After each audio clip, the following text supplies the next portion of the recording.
Okay, so, do you enjoy playing Dead by Daylight for fun? Do you love chasing survivors, mind gaming the crap out of them? Is your favorite band My Chemical Romance and or Linkin Park? Well then, sit down and shut up. I'm Pretty Average and this is How to Play Legion.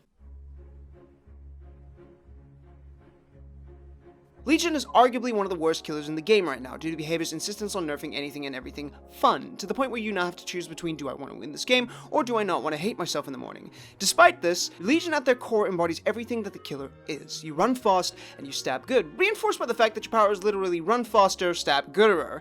The downside to this is that you have limited map pressure and almost no lethality, meaning that you're about as intimidating as a mildly agitated Canadian, and survivors are painfully aware of the fact that you have to go through 4 full seconds of fatigue before you can do jack shit about the generator that's gonna pop right in front of your face. Compounding this are the random bullshit nerfs to Legion's base kit that make no fucking sense. Like the fact that hitting survivors, you know, the thing you're supposed to do, actively punishes you by removing your power. Oh, and did I mention the 4 full seconds of fatigue? This really sucks because Legion is incredibly fun and rewarding whenever you play them well, and more than anything feels satisfying. That being said, having fun won't get you to Iridescent 1, so how do we make this sad excuse for teen angst even remotely viable?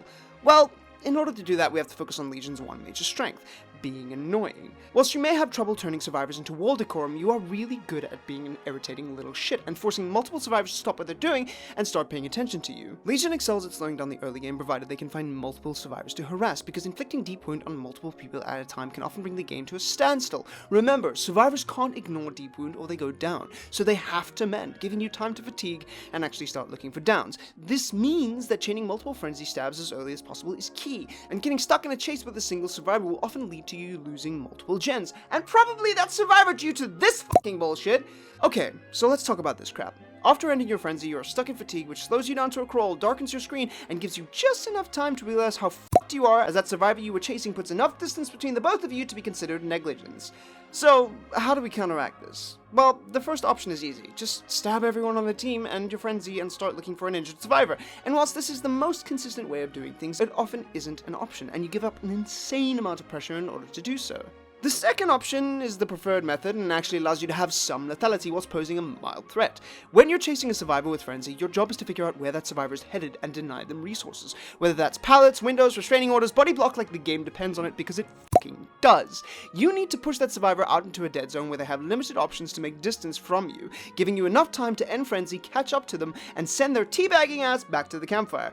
However, if the survivor you're dueling happens to have a double-digit IQ, rare occurrence I know, it's your job to use frenzy to break that loop by abusing your vaulting speed to get ahead of them and interrupt their practice route. Trust me, survivors hate when you do this. It breaks their NPC pathing brain and they become confused, often allowing you enough time to turn them into a statistic. Now, despite the fact that Feral Frenzy is kind of a garbage power, it does allow you to make rotations fairly quickly. So personally, I tend to use it very aggressively when it comes to closing distance between generators outside of just stabbing survivors. That being said, you never really want to roll up on an injured survivor whilst Frenzy is still active. Overusing it can absolutely be a detriment, so the add-ons I recommend are Duration add-ons and the Legion pin.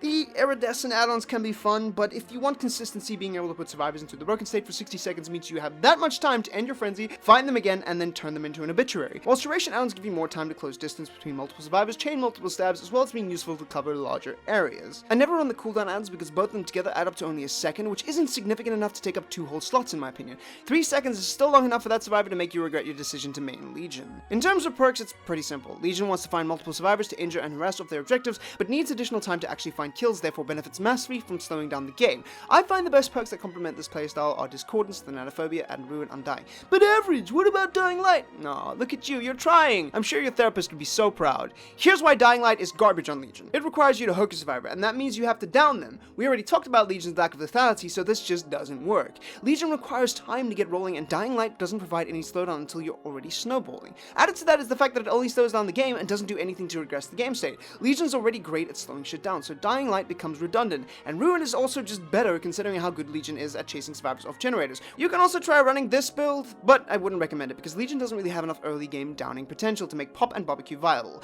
And we already talked about the fact that what little strength you have comes from stabbing multiple survivors, but hey, sometimes it's fun to just be an M1 killer and make one particular survivor's life hell. In short, embody what Legion is supposed to be wildly unpredictable, savor the hunt, stabby good, and understand that you're probably gonna lose. But hey, that's okay. Now you know how to play Legion. You're welcome.